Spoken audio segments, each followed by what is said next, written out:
All right, guys. As the room fill up, I just thank everybody for tuning in to the Law Nations. It's one of those things that not feeling that comfortable about the game. I hope that you guys can hear me, but it's one of those things. It's just one of those things that I really upset about. Charles Tapper not starting. You know, we got to have Charles Tapper out there. I don't know for the life of me why Darren McFadden not out there on the field. His skill set, his ability to catch out of the backfield, plus in his game, just baffles me just a little bit now. This is just crazy, but at the same time, we got to figure out somehow, some way to just be able to. It's just silly, man. Charles Tapper not starting, so I don't know what else to say, but we got to get this win. It was a crazy game. Looking back at the Philadelphia Eagles game, it was crazy for how they won. I was really wanting the Giants to win. Not. Now, if you look at this thing too as well, the Redskins, ooh, they look like a Super Bowl caliber defense, but we do know that the Redskins can be fickle. We have nothing to fear about the Redskins, but it's just silly how they was able to just have the ability to rile the Raiders and be able to stop them. It was crazy. Shout out and salute to everybody that's in the chat box, but the inactives for tonight, of course, Cooper Rush is not starting. Of course, Charles Tapper is not starting. It's crazy. Darren McFadden is not there in the mix. Nolan Carroll, you know, he's not starting, of course. And Cheeto Bay Owuzie is not starting too as well. And then, of course, Anthony Hitchens. We all know that. Salute, shout out to everybody that's in the chat box. But I'm just telling you guys, man, that is crazy. To me, that's crazy for them not to put out Charles Tapper. I think Charles Tapper, this can be a game that he can get loose. Let me know if he's injured. I have not been following the news. I've been trying to close out on his house. This is crazy because they want to know everything about you when you try to close out in the house. I am in the Dallas area, but it is what it is. Salute to Boomer, Sooner, Trent. Salute to you, George, Median, Medina. I can't see that today. I'm so far away from the video there. Look out, jet sweep this game. They need to have the jet sweep. I think what the jet sweep does is it opens up the deep. You know, it spread them out, especially defense that flies out to the ball, that explosive. Those type of defense, you got to get them going east and west. And if you don't get them going that parallel distance, then if they able to crash upfield, then you can have more of the same through the actual Denver Broncos game. And we did see, and we got a chance to see, guys. We got a chance to see Trevor Siemian versus a defense that play up front on the line. And I'm talking about the corners, you know. Not saying that the Buffalo Bills defense is just far beyond our defense, but I told everybody, if you play Trevian Simeon or Trave Simeons, however you say his name, up close, then you will have that type of outcome. It won't be just like this guy is dropping back, you want to look quick pitch and toss. Is Scandrick going to play? They don't have him on the inactive roster, so he should still be out there. This is going to be a tight game. I think the last time we beat the Arizona Cardinals was in 1997. Most of the kids were not even born as watching this video, so that's crazy, you know. And if we won in between that time, maybe it was a preseason game, or maybe it was like maybe I think it was 2006. It was at a home or something like that. But at the same time, we got to figure out a way, score first, get this offense going fluidly. If this offense doesn't move fluently, then we're in dire need of just pretty much this season is going to be a real crazy scenario. Tapper's not playing. That's the craziest thing in life. Tapper's not playing. They need to get Tapper out there. That's my opinion, you know. I think Tapper's good coming off the edge. He's better to me than the Tacos of the world. I do know that nobody want to fall on their face and say the egg hit them. You know what I mean? But Taco needs to get a sack this game. Taco needs to show his first worthiness draft pick, you know, first round. If not, then it's just going to be more of the same. The wasteful pick with a defensive end. Now, my guy D Law is showing up. I think that he can get 2 more sacks, right? think that their offensive line is not that great per se. They like man, yeah, this is from Albert McKinney. Man is cool. You can still play press cover even in zone. You can have your two corners to come down up on the line, come down up on the opposition or the wide receiver, what have you, and have your safeties, your true safeties drop deep in the cover two scheme. And if you even want to flex out to a cover one, and move Woodson out there in space because he got good coverage ability. But I think that the reason why they playing so scared is because it's safety lineup. That could be the only rationale if you're going to line your DBs back because you don't trust your safety. Point. That's the only thing that I can see. What do you think of Zeke? If Zeke does not average at least 4 point any yards a carry, and if they don't get Zeke going early, then if they abandon the run, we're in trouble, guys. We're in trouble. I really think that this team needs to figure out a way get this offensive juices going. This is a coach's match. This is Coach Jason Garrett versus you're on Twitter by chance? Yeah, I'm on Twitter. But that's the thing, man. That is the thing. This is a coach's battle. I can't walk and chew gum. But this is a coach's battle. It is Bruce Arians versus Jason Garrett. And Jason Garrett versus Bruce Arians. Bruce, I think that's the coach's name. He take chances, gambler, out of a box thinker. And he doesn't, he doesn't fold up like a weak tent. That is Bruce Arians, whatever his name is, pedigree. He's one of those coaches that's been around in the league for a long time. I think he's like 60, 64, 65. So he has football pedigree. He's knowledgeable of the game. And Coach Garrett is going to be more of the same. We're not going to see a new wrinkle in the process at all. And I'm team Coach Garrett all day, every day. But at the same time, we're not going to get no new wrinkle unless Scott Linehan finds a way to say, you know what, that reverse sweep, we can do some of that. Or maybe the Dez Bryant throwing the ball. Maybe we can try to do something different. But at the same time, this is sinful gentles. You protest, you lose. Hope Arizona goes crazy. Cowboys just do their job. Yeah, we need to do our job at the end of the day. Let's go Jaguars. F. Rod Marinelli. Rod Marinelli's system is just, and this is from 17-year-old Nipple. It is what it is with Rod Marinelli. He's one of those guys, whether we love him when he's winning and then we hate him when. So it's one of those fickle processes, baby. You know how it is. Top notch. Jeff Heath's absolutely garbage. I mean, you guys know how I feel about Jeff Heath. He's one of my guys. He's one of the guys that I like, my dark horse. Maybe he'll get a pick, this game. Because Carson Palmer will give the ball away.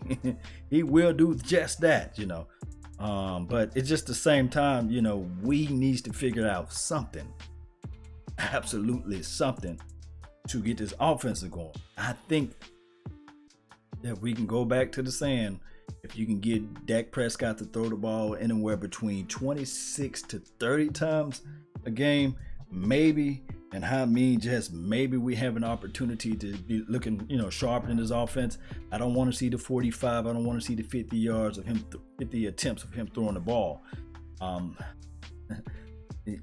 do know we heard about the guy, D'Angelo Williams, talking about a clock manager. There's nothing wrong with being a clock manager. Tom Brady got 5 Super Bowl rings. My guy, Ben Roethlisberger, got 2 rings. One can argue and lament the fact that being a clock manager is a healthy choice in certain situations.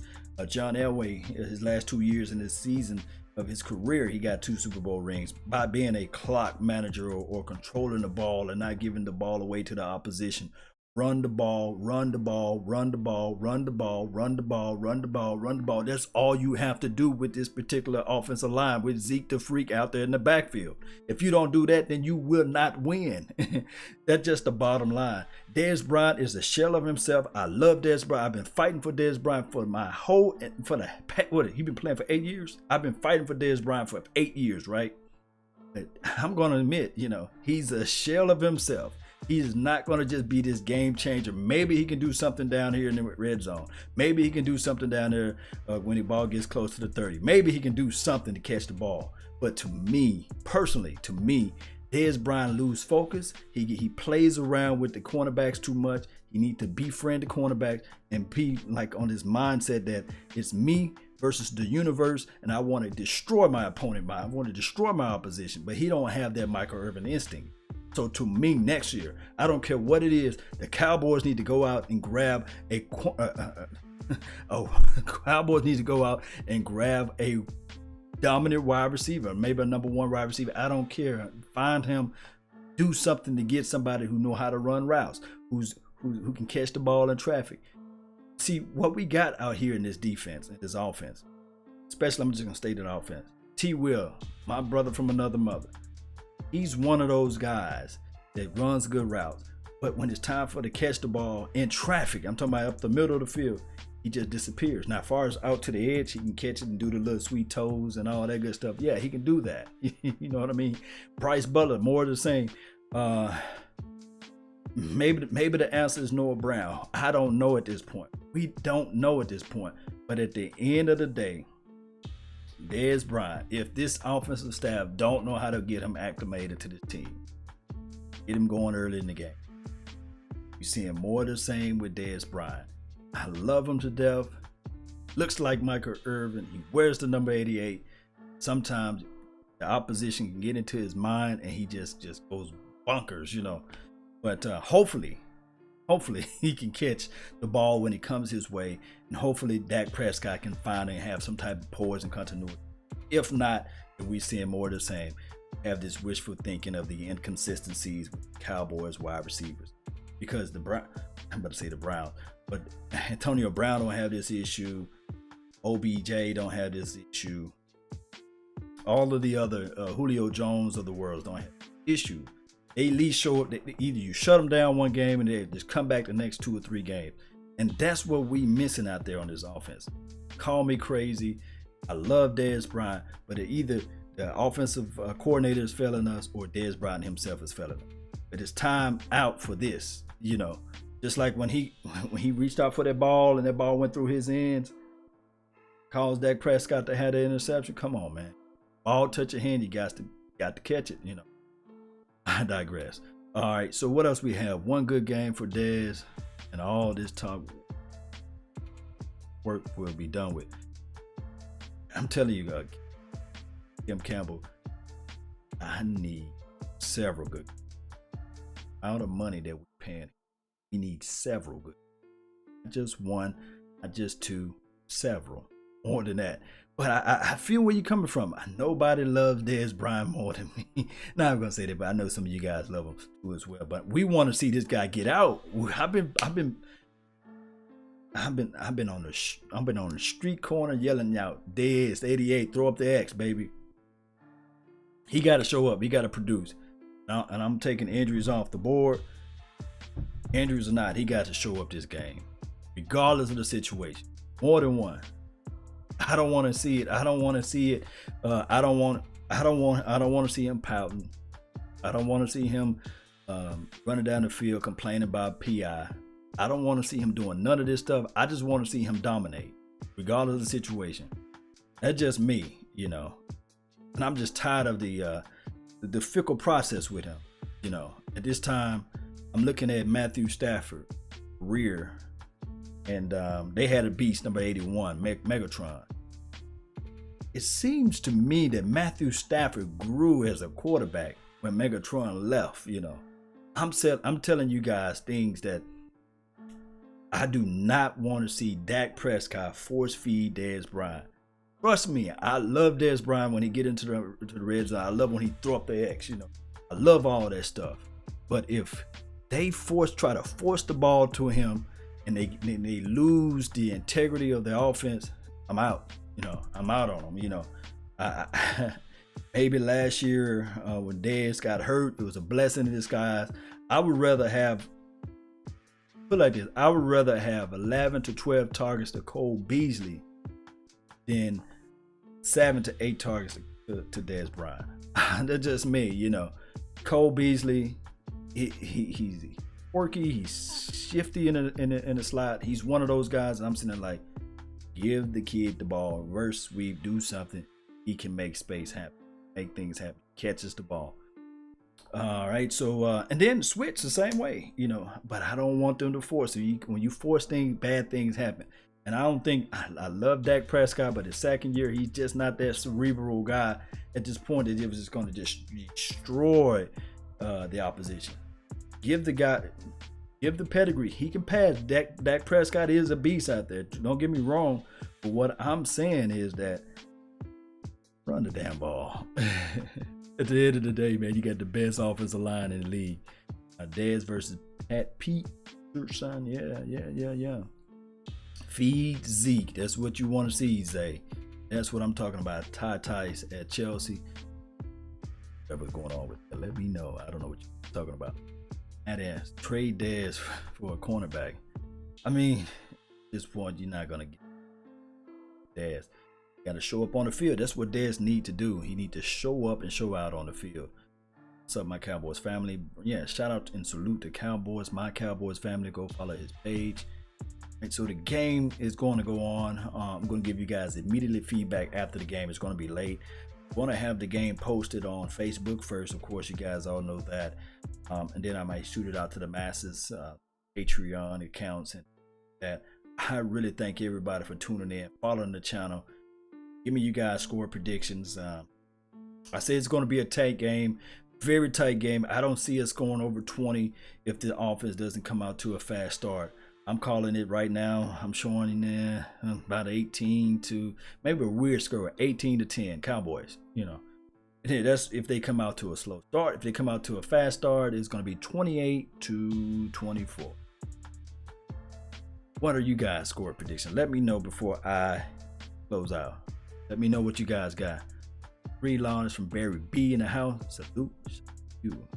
24-20 Cowboys. That sounds like a realistic game if this offense is just not doing their thing. Remember, 18 to 10 is what I got if they start off slow. 21 to 17. Hey, who take the L, Matt? Put the rest of the information out there. 21 to 14 Cowboys. Remember, won since we haven't beat Arizona, I'll say Arizona, so it's gonna be a crazy game. I'm hoping come out to a fast start. Hoping that bang. This is week 3, it's week 3. 32 to 20 boys. Clark. That 28 to 14 Cowboys. Okay, see that. Colin Kaepernick has the right to play. David Williams.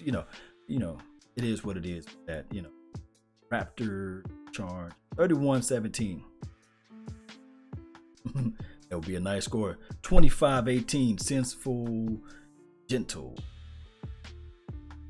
Cool name, guy. All right, so we got this thing out on wax. Got it out on the unit.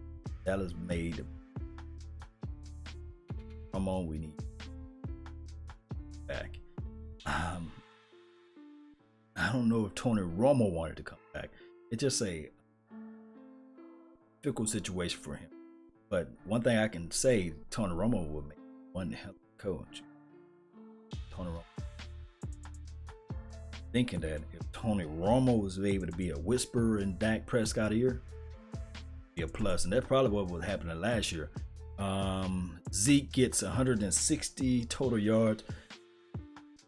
If he gets 160, if Zeke get 25 to 27 touches, that's the bottom line. If he gets 160 yards, so if Zeke get anything like that, then we won, But let's see how this coaching staff get things going together, If not, then if this coaching staff don't get things going, then we are in trouble. one more second. I'll let somebody put one more prediction down before I go. Everybody for tuning in. Dak shines. Yeah, forgot about Jason Witt. Jason Witt need to get a touchdown. What's up, Law Nation? What are your thoughts on today's game? You think we're good or what? You know, it's a 3-4 defense. You know, and I'm thinking that Dak Prescott struggles a little bit with 3-4 defenses. A little different than what he saw in college. A little bit. Linebackers, these teams with linebackers shift out and play the safety and convert over to the linebacker. Those things always kind of mess up a sophomore young quarterback. Hopefully, you know, things can get together in the right direction. Really thank everybody for tuning in. Get ready to get the game TV, popcorn out, get everybody ready.